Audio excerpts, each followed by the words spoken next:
Olá, tudo bom? Eu sou o Cássio Carvalho e hoje vamos concluir o estudo desse livro que eu considero fantástico e espero que você também tenha gostado.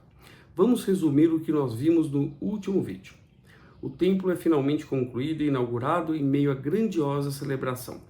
A Arca da Aliança é finalmente conduzida ao seu lugar e uma nuvem, a glória de Yahweh, se manifesta visivelmente no interior do santuário.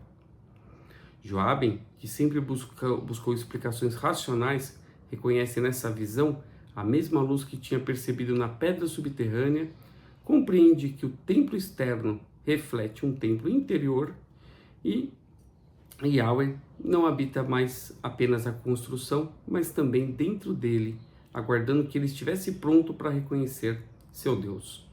Essa revelação produz em Joabe uma integração definitiva. Fé, livre-arbítrio e responsabilidade se fundem. Ele entende que a voz que tinha guiado ele, ora como intuição, ora como sofrimento, ora como esperança, jamais tinha se calado. Pela primeira vez, afirma conscientemente sua fé, reconhecendo Yahweh como seu próprio Deus. O reino entra então em um período de prosperidade, mas a estabilidade revela-se muito frágil. A permissividade de Salomão diante das exigências de suas mulheres leva à criação de cultos estrangeiros. Ao participar inadvertidamente de um ritual idolátrico, ele rompe a aliança com Yahweh. Joabe, aterrorizado, reconhece nesse ato a realização de seus sonhos proféticos. Ao correr ao templo, encontra o véu rasgado e a nuvem ausente. Yahweh tinha abandonado a casa e tinha cumprido sua promessa. Segue-se então uma grande tragédia em Jerusalém. Uma epidemia devasta Jerusalém. Tirza, esposa de Joabe, adoece e morre levando a filha que levava no ventre. Joabe enterra mãe e filha ao lado de Manassés, compreendendo que aquela perda, embora devastadora, também o liberta do último vínculo que o prendia àquela cidade, a promessa de Tirza de que nunca sairia de Jerusalém. Ele interpreta a morte não apenas como dor, mas como passagem necessária para que pudesse seguir seu próprio destino. Salomão, arrasado, confessa que Yahweh lhe tinha revelado o castigo. O reino seria retirado de sua linhagem após sua própria morte. O rei reconhece como responsável pela ruína de seu próprio povo.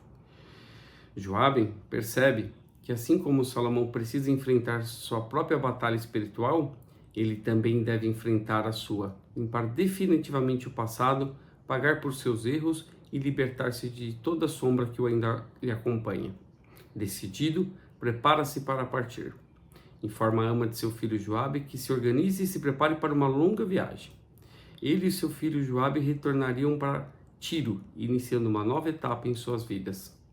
Essa partida marca o fim de sua terceira vida e o prenúncio de outra vida, ainda desconhecida, mas finalmente vivida sem mentira, vivida em plena responsabilidade diante de si e de seu Deus. É o fim da história de Joabe. E agora, vamos passar para o conteúdo de hoje. A história de Joabe e Joabe de volta a Tiro. A reunião de pedreiros foi a mais triste que Joabe em algum dia compareceu, não só por ser a assembleia que adiou quase definitivamente a fundação do Colégio de Construtores, mas também por ser a última naquele lugar e com aqueles irmãos. Mesmo sabendo que os laços de fraternidade que os uniam nunca se romperiam, Joabe sentia a perda de cada um daqueles homens que haviam sido seus mestres, pois com cada um deles tinha aprendido algo que o fazia ser um pouco melhor. Despediu-se de Neemias, Joel, Caleb, Zerbal, Doeg e do velho Joshua, do capitão Ben-Aber, seus irmãos na pedra. Também se despediu de seu irmão Adoniram, que um dia tinha sido Adonias e que com ele construíram um novo homem sobre as fundações daqueles homens velhos. O novo eu de Adoniram, ser humano de qualidade superior, amado e admirado por todos com que com ele privavam, ofuscara quase que totalmente aquele soldado poeta que Joabe tinha conhecido nas pedreiras. Mas nos momentos de maior emoção, esse soldado poeta desabrochava, construindo com suas palavras mundos infinitamente mais maravilhosos que os palácios e os templos que os pedreiros vinham erguendo. Adoniran disse, a Joaben: perder-te a esta altura da minha vida era algo com o que eu não contava. Para mim, encontrar-te todos os dias é natural como respirar. É a minha única família até que eu encontrasse meus irmãos na pedra, mas permanecerá em minha alma de uma maneira especial, pois foi por sua mão que a pedra se mostrou dútil ao meu toque. E agora vais partir. Mas por que agora, se temos o templo dos pedreiros para erguer? Vou te contar o que descobrimos hoje pela manhã, para que saibas que deve ficar comigo. Lembras do velho templo abandonado que Salomão deu ordem para pôr ao chão e sobre o sítio erguer o nosso edifício? Pois atenta, em seu centro havia uma grande pedra com uma argola que, erguida por mais de 20 homens, mostrou um subterrâneo com dimensões ainda não conhecidas, mas que parece ser grande demais. Isso, porém, não é o mais importante. Sabe de quem encontramos as marcas? Enoque, nosso pai. Enoque, que além da conta ter enterrado segredos infinitos para salvá-los do dilúvio, quem sabe não encontramos o lugar de Enoque? Quem sabe não estará lá? Todo esse cabedal de segredos da antiguidade. Não queres, meu irmão, participar dessa descoberta? Nem mesmo isso podia demover Joaben de seu plano, de sua decisão. Se Adoniran lhe apresentava aquilo que poderia ser o subterrâneo de Enoque, Joaben estava mais interessado em seu próprio subterrâneo, as próprias masmorras e catacumbas de seu ser interior, com o qual se defrontaria assim que pusesse os pés no porto de Tiro. Adoniran, em último pleito de amizade por Joaben, jurou-lhe que seu nome estaria sempre entre os pedreiros de Jerusalém e que, como prova disso, os relatos oficiais sobre a entrada naquele subterrâneo conteriam o seu nome. Joaben agradeceu o interesse de seu irmão e, com lágrimas nos olhos, despediram-se para sempre da maneira usual dos pedreiros, e todos os irmãos o saudaram com verdadeira amizade. E Joaben se pôs a caminho para casa sem olhar para trás, temendo perder as forças que o afastavam de tudo que mais amava. Outros irmãos o encontrariam em outras terras, pois os pedreiros haviam se espalhados por todos os cantos do mundo conhecido. Mas, por mais que entre eles fosse um igual, nunca mais experimentaria o calor e a afeição daqueles irmãos de Jerusalém, onde tinha se tornado pedreiro para a maior glória de Yahweh. Era necessário que ele partisse e não olharia para trás sob nenhuma hipótese. Seu tempo naqueles lugares havia se completado. Tinha lidado com irmãos e com inimigos, privara com reis e escravos, nenhum melhor nem pior que o outro, vivendo da melhor maneira possível, acrescentando a cada dia pelo menos uma coisa nova a seu aprendizado. Tinha ganhado, tinha perdido, até compreender que o ganho e a perda fazem parte da vida, cada um valorizando ou minimizando o seu oposto, até que o tempo se cumpra e venha o momento que a alma será sentenciada e julgada. Não, a ordem não estava incorreta. Cada um, ao chegar aos lugares sagrados de Yahweh, vê posto diante de si um caso que deve agir como juiz. Uma vida inteira nos é apresentada e cabe a cada um de nós dar-lhe a sentença. Isso feito, Yahweh nos mostra que essa vida é igualzinha à nossa, não nos cabendo outra sentença senão aquela que nós mesmos nos demos. Portanto, cada um de nós é seu próprio juiz e só próprio julgar-se pela sentença que já tem plantada dentro de si. Mas vamos parar um pouquinho agora, porque eu considero esse aqui um dos aprendizados mais importantes que podemos extrair desse livro. Quando compreendemos que eu e o universo somos uma só coisa e que o universo é uma só coisa comigo, ou seja, que tudo e todos estamos interligados, conseguimos compreender que tudo que eu vejo que acontece comigo é meu, pertence a mim, pertence ao meu interior. Por isso que Joaben fala que nós damos a sentença que no fundo será aplicada a nós mesmos. Não se trata de lei do retorno e nem lei do plantio. Acontece que nós vivemos tudo o que julgamos desde o início de nossas vidas por uma simples interpretação do nosso subconsciente. Vamos dar um exemplo. Uma criança que, por estar em um papel de criança, se sente inferior diante da autoridade dos pais, poderá se sentir inferior por toda uma vida sempre que estiver diante de alguém que tem uma hierarquia superior. É uma forma de se sentenciar. Quer ver outro exemplo? Uma menina que via a mãe sempre criticar mulheres bonitas, magras, sensuais, dizendo que eram mulheres vulgares, poderão ter uma obesidade após ter filhos, porque no seu subconsciente, uma mãe de verdade tem que se dar o respeito, não pode ser bonita, sensual. Tudo isso não é racional. Tudo isso é do subconsciente. Então, assim, o seu subconsciente vai induzir essa mãe à obesidade para ela inconscientemente não se sentir vulgar. Isso torna-se uma crença, vira uma sentença. Mas vejam que isso não é algo racional, é inconsciente. Outro exemplo, uma criança que via os pais sempre falando que aquela pessoa rica provavelmente deveria ser desonesta, porque só sendo desonesto para ficar rico assim. O que vai acontecer? O subconsciente dessa criança vai sempre afastar ela da prosperidade, porque inconscientemente ela não quer se sentir desonesta. Vejam que essas coisas não são racionais, são inconscientes, mas são sentenças auto-aplicadas. Vejam que isso também não acontece de forma determinante para todas as pessoas, somente para quem sentenciou internamente. Ou seja, se uma criança ouvia os pais criticando quem era rica, mas não sentenciou isso dentro de si como uma verdade absoluta, como uma verdade dentro do seu coração, ela não vai se afastar da prosperidade. Este é um assunto muito profundo e difícil de compreender inicialmente, mas vale a pena começar a refletir sobre isso. Mas vamos voltar ao livro. Com Manassés e com Tirza, Joabe tinha que de forçadamente aprender a perder, porque tinha ganhado Yahweh e tinha ganhado Joabe. Um Deus e um filho em troca de um amigo e um amor. Eis o seu caso passado e julgado, selado e assinado pelo juiz de sua alma, queimado durante longo tempo na pira, para que nem mesmo cinzas restassem.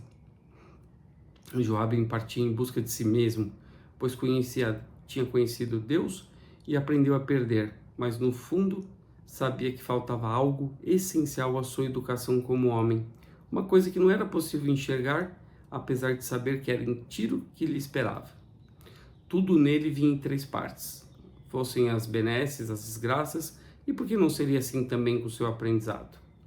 Nesse momento, a voz em seu interior, triste como ele, lhe disse, depois de um longo tempo calada, na hora certa compreenderás, aguarda e confia. No porto de Tiro não, né? No porto de Jope, um porto cada vez mais concorrido, mas tomado por uma estranha vibração emocional tão pesada que a cabeça de Joabe começou a estalar, conseguiram um navio, um Hipos, idêntico ao que tinha trazido ele de sua terra praticamente 12 anos antes, e que o capitão, nesse caso, menos supersticioso do que o da primeira viagem, nem se incomodou com a presença de uma mulher e uma criança a bordo. Quando as âncoras se ergueram e os remadores começaram a ferir as águas da costa hebreia, impulsionando o Hipos em direção do norte, Joabe temeu por sua saúde. Ainda se recordava muito bem da sua primeira viagem, na qual tinha alimentado todos os peixes do mar, entre Tiro e Jopa, com aquilo que já nem tinha mais no estômago, e preparou por sentir novamente todo esse enjoo, na crença de que ele e o oceano eram inimigos irreconciliáveis. Mas, estranhamente, quando o navio ganhou velocidade e a grande vela quadrada foi desenrolada e se enfunou ao vento salgado, sobreveio em Joabe uma grande paz, feita de confiança e identidade, pois o ritmo que o mar e o vento moviam o navio lhe era tão familiar quanto o seu próprio ritmo. O oceano, o vento, o coração e o espírito de Joabe eram uma coisa só. pulsavam como a luz que ele aprendeu a enxergar no veio das pedras, mostrando que o mundo e suas maravilhas eram apenas extensões do Deus que tinha criado a todos, pois era a seiva que corria nas veias do universo, movendo a todos sem descanso, saindo de Yahweh e a ele retornando, para mais uma vez afastar e retornar, e sempre como um fluxo contínuo. Joabe pôde sentir um só com seu Deus, e o mar, desse dia em diante, nunca mais foi seu inimigo. Permaneceu durante toda a viagem à polpa do Hipos, com Joabe em seu colo, elevados por tantas sensações novas. E de repente, em uma curva fechada para a direita, o Hipos apontou para Tiro. Joabe apertou o filho querido, o único que lhe restava, junto ao peito, temeroso pelo futuro de Joabe, mas ao mesmo tempo ansioso por decidir seu próprio futuro de uma vez por todas. O navio encostou no mole de pedras, enquanto o coração de Joabe batia mais forte, batia em disparada, ao rever os lugares antigos que nunca tinham saído de sua mente. Agora percebia que cada vez que sonhava, era nesses lugares que os acontecimentos de seus sonhos se davam. Sua mente nunca tinha saído de Tiro, mesmo seu corpo tendo viajado tão longe quanto tinha viajado, mas nada tinha esquecido. A algazarra dos carregadores era a mesma de sua infância e juventude, e olhando para a direita, pôde ver o telhado escurecido do que tinha sido o armazém de seu tio, aquele maldito Jubal. Debaixo daquele teto tinha vivido grande parte de sua vida, enquanto o tio, para os seus propósitos inconfessáveis, colocava em suas mãos todas as riquezas materiais do mundo, viciando Joabe nelas para depois destruí-lo, arrancando todas as benesses de suas mãos. O cheiro do mar e da podridão dos bariscos da púrpura, o grito dos carregadores e marinheiros, o sol brilhando por sobre as pedras da estrada que ligava o porto ao continente, de tudo isso Joabe se recordava, pois nada tinha mudado. Na verdade, a única coisa que tinha mudado é que os elefantes que puxavam as grandes cordas já não bramiam como antes. O porto inteiro respirava um ar de decadência extrema, e o brilho de outras épocas estava empanado por um véu de pobreza entranhada, como uma ruína que ainda tentava ser grandiosa. Somente no dia seguinte, depois de já ter se hospedado com seu filho e a ama na maior hospedaria do porto, foi que Joabe pôde compreender o que tinha acontecido. A cidade de Tiro tinha transferido todo o seu esforço para o porto de Aziongaber, muitas milhas para dentro da terra, e os negócios com Ofir, intensamente mais rendosos, tinha tirado as atenções daquela pequena cidade. Tudo sempre tinha girado em torno do porto. Se desativasse esse, a cidade perdia sua razão de ser e também se desativaria, voltando apenas a ser apenas um entreposto de pescadores e um pequeno centro de comércio da região. O interesse de Joabe era alguma coisa que ficava no limite daquele bairro e que ele tinha visitado muitos anos antes em companhia de Manassés, aquele saudoso irmão. Ele foi levando sua montaria como se não soubesse para onde ia, porque o seu objetivo era o maldito templo da obscena Atargatis que tinha feito Salomão perder o seu poder. Joabe precisava enfrentá-la mais uma vez, a última, para mostrar-lhe que estava vivo e que ela nunca o venceria. A rua que levava ao templo ainda era a mesma que ele e Manassés tinham trilhado, indo e voltando de sua expedição. Naquele dia em que seu desgraçado tio, poupando suas vidas, tinha reservado para mais tarde a execução de seu nefasto plano. Entretanto, tinha falhado, porque a amizade de um rapaz por outro tinha sido mais forte que a própria vontade distorcida de Jubal pela vingança. Nada tinha mudado. A visão do templo ainda era a mesma, aquele formato de zigurate, não tinha nenhuma diferença marcante da imagem de sua lembrança. Até mesmo a fumaça que saía pela porta do alto da escadaria ainda era a mesma, grossa, pesada, oleosa, com um cheiro forte de degradação. Joabe aproximou-se mais, como se fosse um desses viajantes estrangeiros que tem a maior curiosidade pelos hábitos e costumes dos lugares que visitam, e puderam ouvir os cantos que fluíam do interior do templo. Subitamente os cantos pararam e por trás do edifício puderam ver uma série de galis vestidos com os trajes usados no exterior do templo, saindo e alcançando a rua. Não eram muitos, mas entre eles uma estranha figura, completamente coberta por um manto negro, lhe chamou a atenção. Não só por estar cercado de cuidados por parte dessas aberrações de altargatice, mas também porque portava um cajado que usava enquanto mancava até uma liteira carregada por 4 escravos núbios negros, como o escravo Enegumbo, que lhe gerou uma desagradável lembrança. A estranha figura fez com que um arrepio corresse pela espinha de Joabe. Tomado por uma desagradável sensação, ele assolou sua montaria atrás da liteira, que avançou rapidamente por entre as vielas, se afastando do templo e das lembranças que trazia. Balaão teve dificuldade para acompanhar Joabe, porque Joabe apertou o passo de seu animal até o máximo, mantendo a liteira à vista, e foram se aproximando dos bairros mais ricos de Tiro, agora também cobertos pela sombra da decadência. Ao virar uma esquina, experimentou outra vez o aperto no coração, pois a liteira estava entrando naquilo que tinha sido o seu próprio palácio. Nessa grande mansão de pedra e tijolos, construída com esmero por seu falecido mestre Hiram Abiff e agora marcada pelo limo que lhe escorria pelas paredes externas. Joabe tinha vivido seu maior tempo de fausto e importância, num tempo tão remoto que mais parecia seus sonhos. Cada uma de suas paredes, seus enfeites, cada cornija, cada azulejo de cerâmica, ali tinha sido posto por sua ordem e para seu contentamento, e ele pouco tinha usufruído, porque logo o rumo de sua vida tinha se tornado outro, levando sem hesitação para que o significaria a busca de si mesmo. O portão permaneceu aberto, e após algum tempo a liteira saiu, passando por eles e voltando pelo mesmo caminho que haviam trilhado até ali. O silêncio era absoluto. Joabe saltou de seu animal como um sonâmbulo, sem nem mesmo ouvir o que Balaão tentava lhe dizer, e penetrou o pátio da frente da casa que tinha erguido para sua maior glória, mas que nunca tinha sido seu lar de verdade. Deu passo após passo naquele interior pouco iluminado daquela casa, ouvindo à sua frente o arrastar ritmo de quem seguia dirigindo-se para o salão que ficava atrás do grande pátio descoberto, ao centro da construção. O espelho d'água que ali existia agora estava escuro, com mantas e mantas de limo verde recheando o seu interior e encardindo aquele espelho.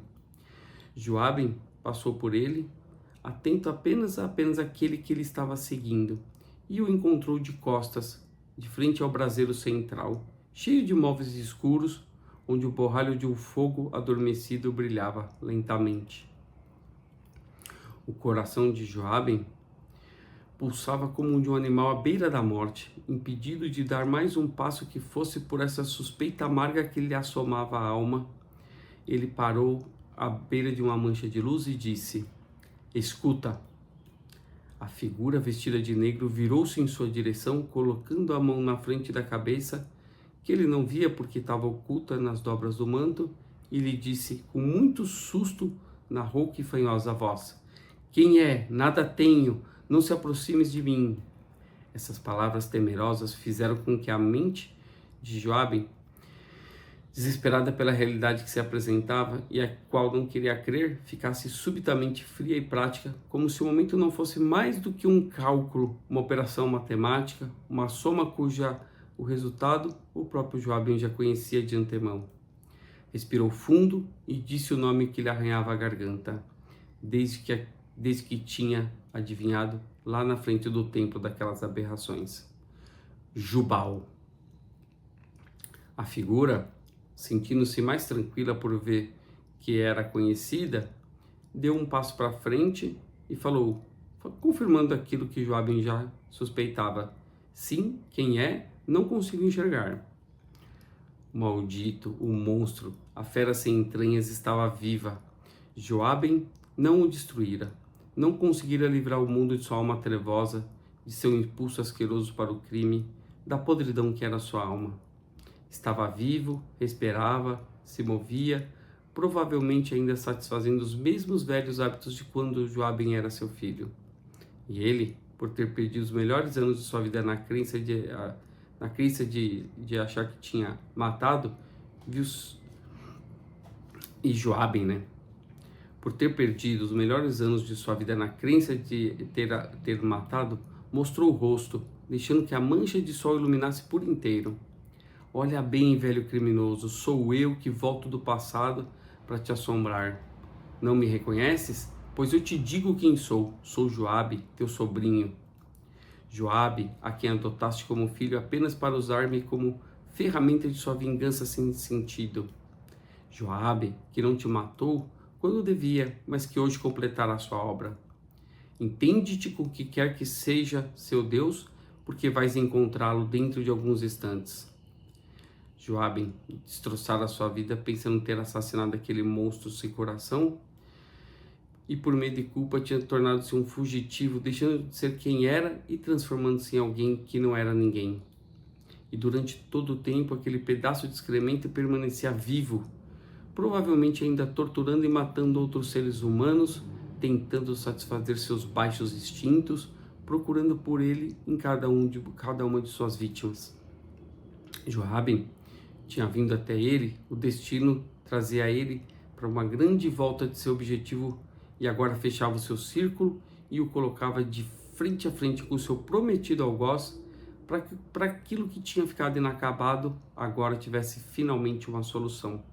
O monstro, completamente coberto pelo pesado manto negro, recuou quando ouviu o nome de Joabe, e sufocando-lhe a garganta, e Joabe partiu para cima dele com as mãos gripadas. Só queria estrangular Jubal e sentir a sua vingança finalmente e livrar o mundo de Jubal. Mas quando seus dedos tocaram o pescoço, o manto caiu da cabeça. E então Joabe, que esperava ver sua face envelhecida e marcada pelos anos de dissipação, largou como se fosse um pedaço de madeira em chamas. Sua cara estava corroída por alguma coisa que tomava seu rosto e seu pescoço com grandes feridas. A boca tinha perdido uma parte do lábio superior, exibindo aquela dentadura quebrada e suja. Seu nariz já não existia mais. Em seu lugar tinha um nojento buraco negro pelo qual escorria o ranho de seu organismo.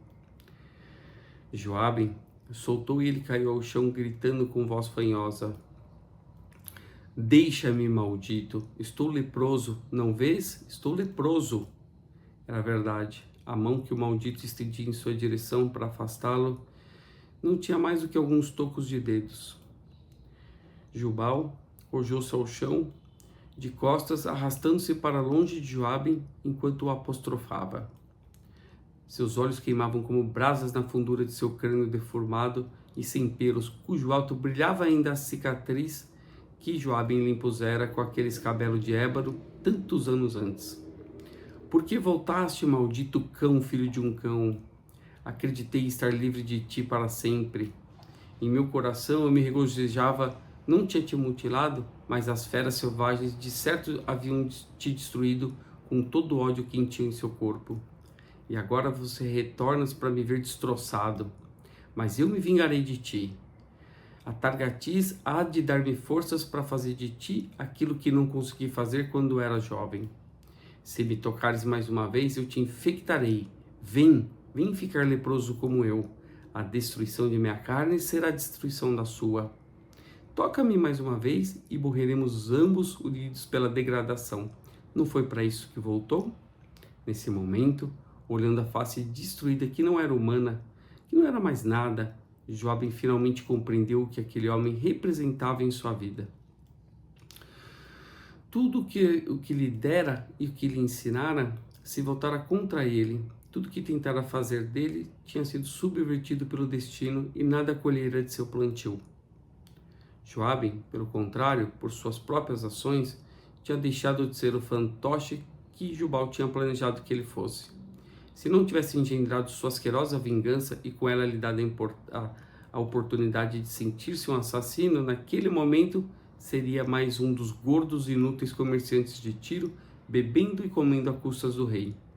Não teria vivido as maravilhosas descobertas que tinha vivido, não teria entrado em contato com seus talentos ocultos, não seria parte da fraternidade de seus irmãos na pedra, não trabalharia do surgimento do Templo de Jerusalém, não teria encontrado o amor de Tirza e a maravilhosa presença de seu filho, não seria reconhecido como irmão de Salomão e, principalmente, não teria dado de encontro com o que sempre tinha sido objeto de sua busca, o seu próprio Deus.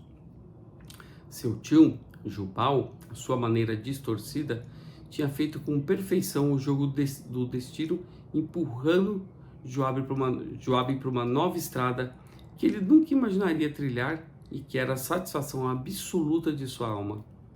Sem isso, Joabe ainda seria um menino obediente a seus desígnios, despido de vontade própria e de metas a cumprir. Com seus atos cruéis, deu um impulso inicial para que Joabe se transformasse na mais bela e mais digna de todas as coisas criadas, na obra máxima de seu próprio Deus. Joabe era um homem e era seu tio que devia isso.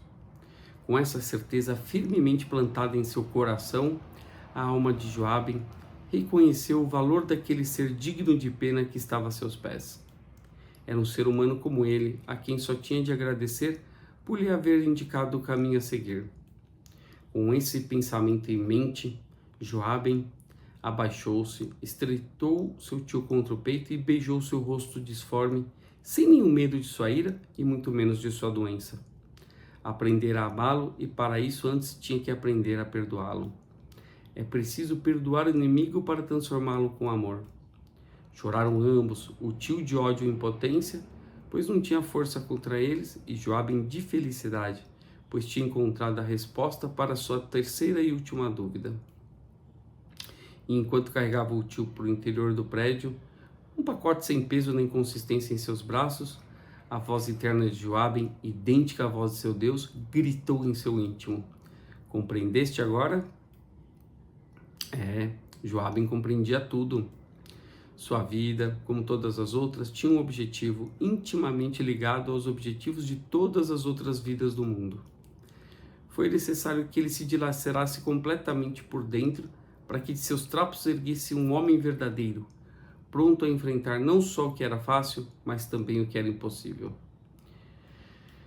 Lutar contra o maior inimigo só é possível quando dentro do coração está a consciência de que ele é igual a nós, então a luta se torna inútil. Esse é o maior de todos os combates, transformar os ódios, medos, vícios, erros e imperfeições em puro e absoluto amor. Joabe o combatera e vencera, porque vencera a si mesmo no que tinha de pior e de melhor. Aprendeu a perder e agora aprender a perdoar. Para um homem que tem o seu Deus, o que mais é preciso?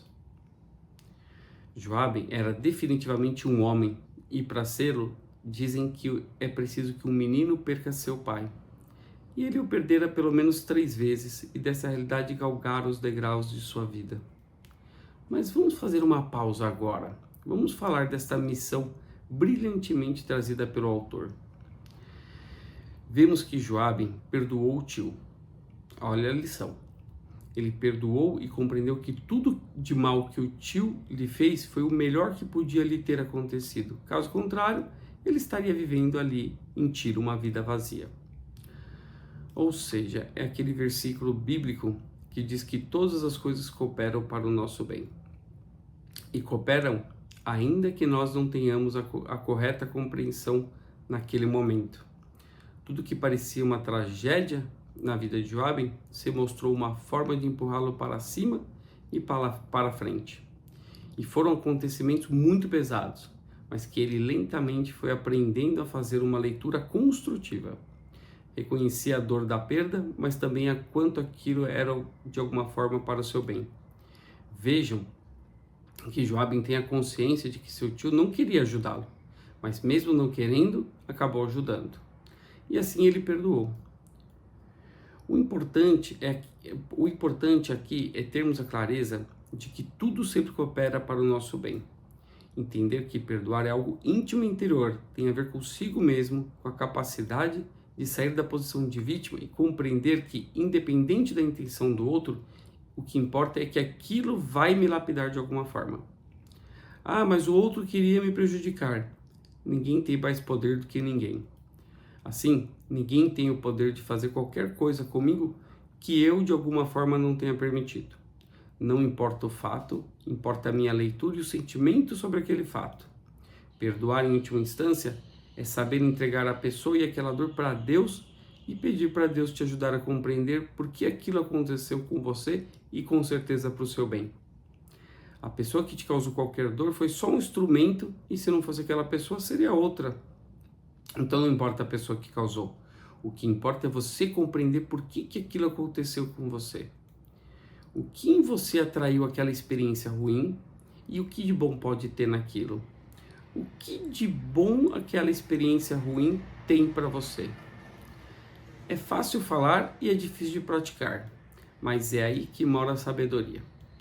A sabedoria que tanto a maçonaria prega e tenta implantar é esta. Não importa se você não consegue agir assim ainda. O que importa é que você comece a entender como o perdão funciona e comece a internalizar este princípio. Trabalhando todos os dias, um pouquinho por vez, nós vamos chegar lá. Mas vamos voltar ao livro. Nos anos que se seguiram, a existência de Joaben e de seu tio mudaram consideravelmente. Joaben tomou posse de sua antiga casa para poder cuidar do seu tio em seus últimos dias e de lá expulsou os viciosos e decadentes discípulos de Atargatis. Seus hábitos degradantes foram afastados de suas vidas e os monstros voltaram a se recolher em sua pequena comunidade, cuja importância vinha diminuindo a cada ano, acabando por se reduzir praticamente a nada. Joaben também retomou o controle dos negócios de seu tio, sua herança natural, já que era seu único parente vivo. O grande armazém à beira do porto voltou a animar-se com o movimento dos poucos navios que chegavam e partiam, e Joaben voltou a exercer as funções de antes, auxiliados por grandes quantidades de chá de hortelã. Os comerciantes de Tiro, quando viram que Joaben, o prodígio de Tiro, tinha retornado ao seu convívio, sentiram como se os antigos dias de importância também tinham retornado e voltaram a planejar, discutir, se reunir em sociedades, empreendendo novos negócios. Seu tio nunca lhes dissera que tinha sido Joaben que quase tinha lhe matado e que tinha matado seu escravo fiel, e só por isso ele podia reaparecer sem ônus diante de seus iguais. A alegria deles ao reencontrar vivo só tinha para em sua esperança de melhores dias e melhores negócios. Joaben tornava-se novamente um líder entre eles, tentando fazer com que recobrassem sua importância, como nos belos tempos do início do reinado de Hiram de Tiro. O ano em que Joabe, filho de Joaben, completou 8 anos de idade, foi marcante em suas vidas. O tio, Jubal, largado sobre um leito enquanto a doença se alimentava de sua carne, já não tinha mais membros com que se locomover. A cada dia um novo pedaço de seu corpo era tomado pela necrose e dele se desprendia, sem que nada pudessem fazer. Dores lancinantes o assomavam, mas sua garganta escalavrada não possuía mais a capacidade de proferir sons. O que saía de seu corpo era apenas um ronco cada vez mais angustiante, o qual apenas Joaben compreendia. Ele não aceitava ninguém ao seu lado que não fosse Joaben, cabendo-lhe o trabalho insano de alimentá-lo, banhá-lo e pensar suas feridas, cuidando de todas suas necessidades e até mesmo antecipando-se a elas, tentando fazer com que seus dias finais de agonia tivessem pelo menos um pouco de dignidade. Joaben tratava como qualquer um espera e merece ser tratado, e seus dias finais o seu dia final, o dia de sua morte, a hora definitivamente chegou, e o ronco de seu peito se transformou no estertor da morte. Os olhos de Jubal, sempre cheios de ódio, fixaram-os no de Joaben numa pergunta muda, a qual ele não soube responder.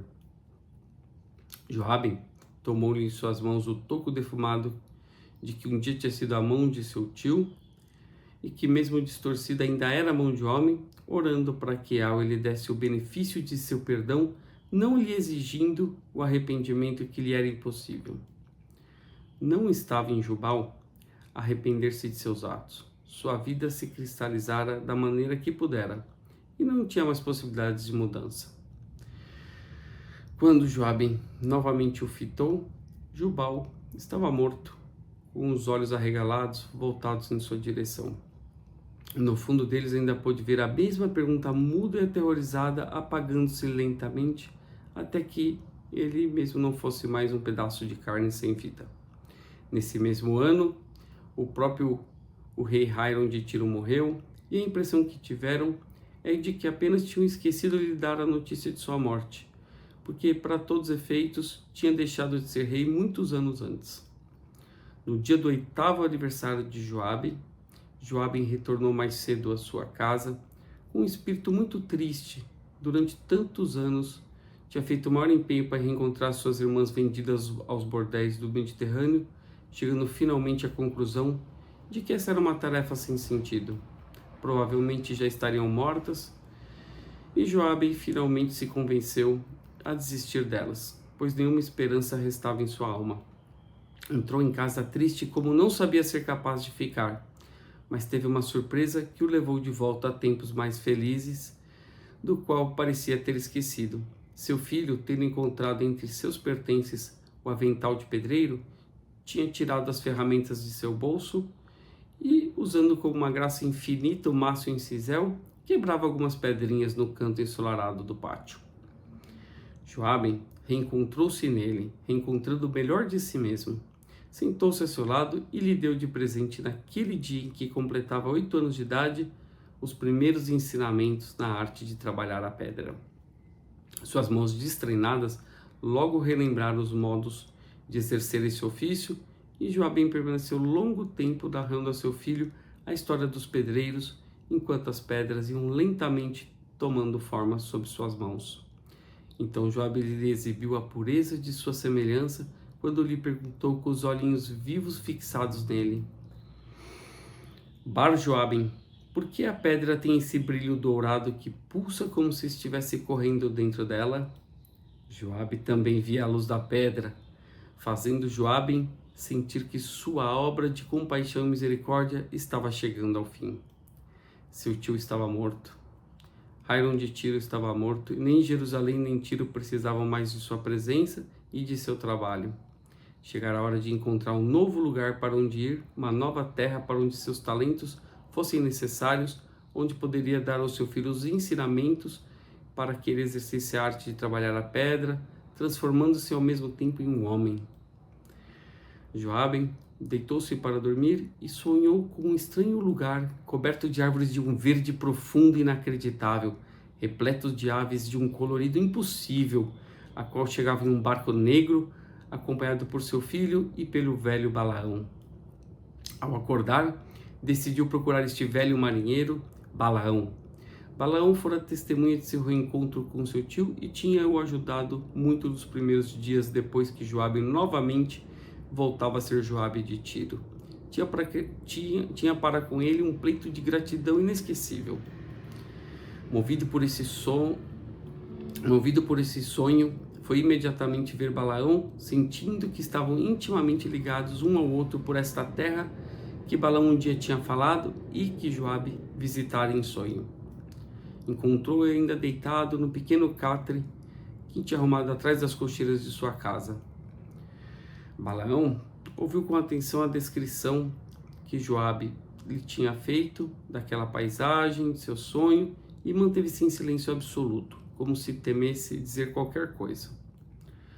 Joabe respeitou sua vontade, ficando também calado, até que Balaão se ergueu, buscando um velho saco de couro que sempre trazia consigo, e tirou de dentro alguns objetos inacreditáveis que passou a mostrar a Joabe.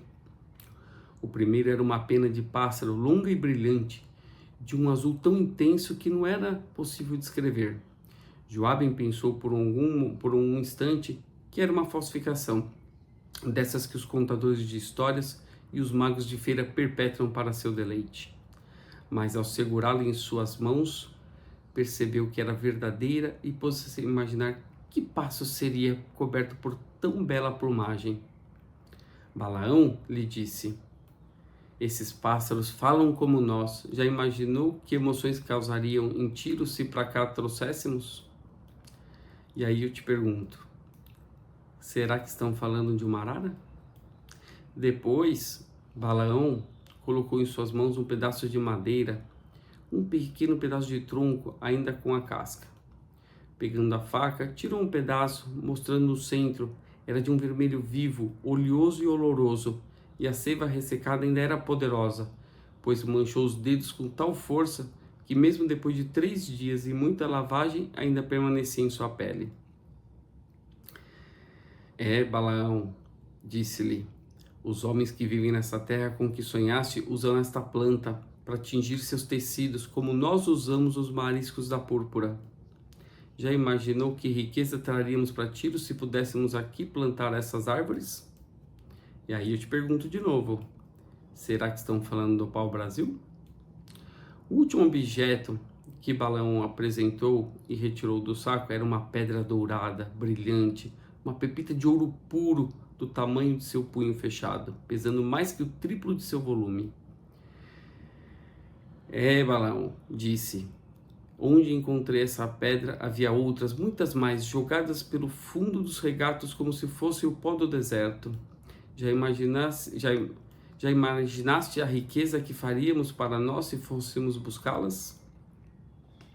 Joabe não prestou atenção ao que Balaão dizia sobre riqueza, pois a pedra de ouro pulsando em sua mão mostrava-lhe uma luz interna, inacreditável, a mais brilhante do que jamais tinha visto, maior e mais dourada que o próprio ouro de que era feita. E nesse instante lhe foi dado saber, como nunca antes soubera em sua vida, que seu destino estava no lugar para onde a luz daquela pedra apontava e que não poderia nem desejaria fugir desse destino.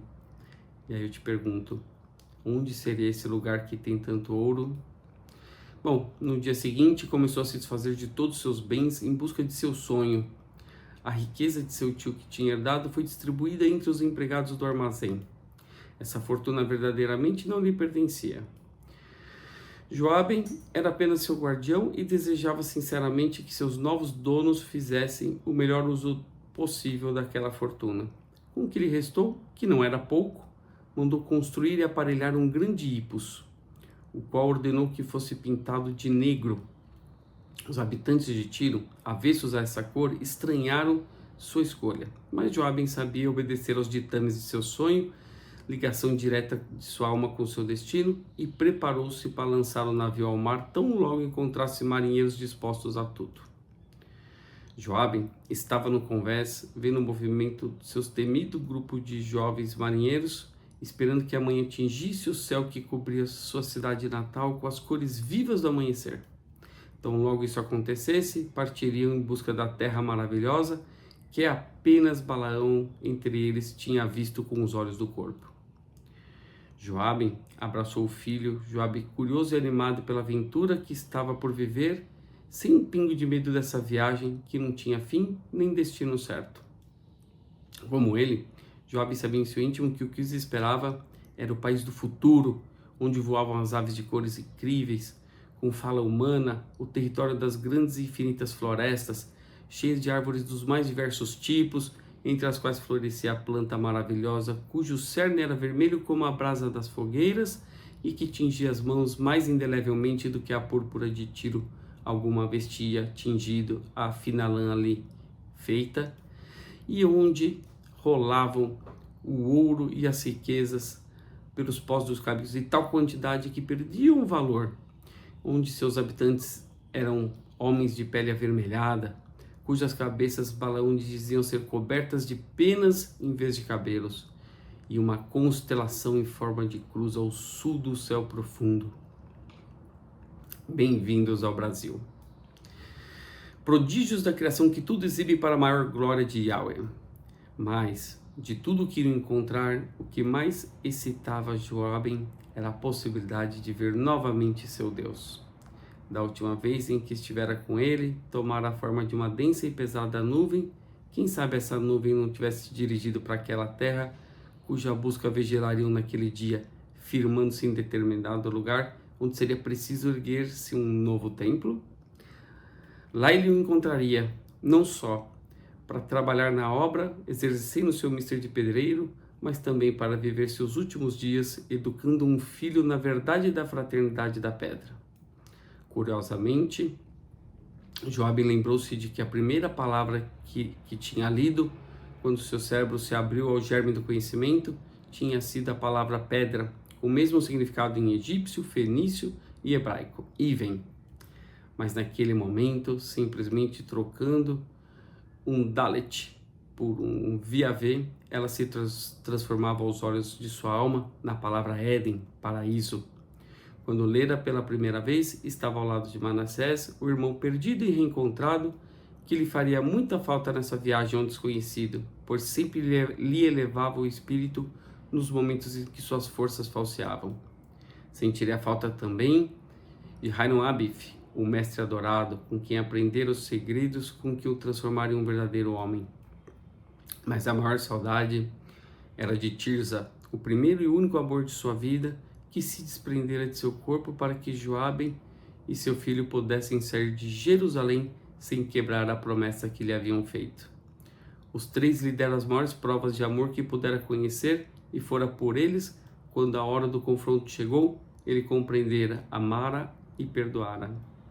Assim que as velas do navio negro se enfunassem, Joabe partiria em busca de seu Éden, o paraíso terrestre onde ficava sua pedra sagrada, sobre a qual deitaria a cabeça quando finalmente chegaria os dias em que diria: não tenho neles nenhum contentamento. E então o pó de seu corpo voltaria ao pó da terra, e sua alma voltaria a Yahweh, que lhe dera, e Joabe seria um só com seu Deus, novamente parte de sua grandeza, até que chegasse o momento em que sua alma fosse novamente necessária aos desígnios divinos, e ele mais uma vez estaria a serviço de Yahweh, como tantas vezes já esteve e como tantas vezes ainda estaria. Joabe estava em paz consigo mesmo, pois sua vida ainda não tinha terminado. Na verdade, ele o sabia muito bem, não terminaria nunca. Fim. Uau, hein? Do começo ao fim, um livro extraordinário. Que longo livro, que longas e profundas lições. Espero que vocês tenham gostado, assim como eu gostei muito de fazer esse livro, que me ajudará a aprender ainda mais. A cada leitura, maior aprendizado. Mas antes de terminar esse vídeo, quero fazer mais uma reflexão. Este autor é uma pessoa de profunda cultura e conhecimento. Fez um estudo profundo da história para escrever. Não só esse livro, mas também toda a trilogia que envolve esse livro. São 3 livros. E tenho certeza que este fim, em que Joabe e seu filho chegam ao Brasil, não foi apenas um recurso literário. Acredito profundamente que faça sentido com a verdadeira história do Brasil. Estou lendo um livro de uma psicanalista fantástica, a Cláudia Bernard Pacheco, sobre a verdadeira história do Brasil.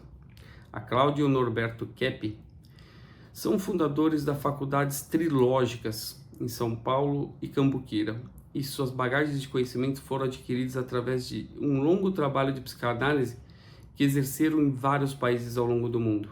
Nessas experiências, conheceram pessoas e tiveram acesso a informações que permitiram ela concluir que a nossa história, a verdadeira história do Brasil, é muito diferente do que imaginamos e estudamos. Depois eu até posso fazer um vídeo exclusivamente para tratar com mais profundidade deste tema. Mas em resumo, o Brasil não teria sido descoberto por Pedro Álvares Cabral em 1500, mas muito antes disso. De acordo com a pesquisa da Cláudia, o Brasil tinha sido descoberto pelos fenícios, assim como Joabe, que era ali a cidade de Tiro, né? Os fenícios que moravam ali no Tiro, o que hoje seria o Líbano. Era o povo de Tiro, eram os fenícios que construíram o Templo de Salomão, e o Brasil teria sido descoberto naquela época. Inclusive, muitas das riquezas empregadas na construção do templo teriam sido trazidas do Brasil. Posteriormente, com a origem dos Templários, que é tratada no 2º livro da trilogia do José Rodrigues e que também é tratada no livro da Cláudia, quando os Templários tiveram acesso aos mapas e conhecimentos de navegação dos fenícios, lá no Templo de Salomão, levaram consigo lá na formação de Portugal.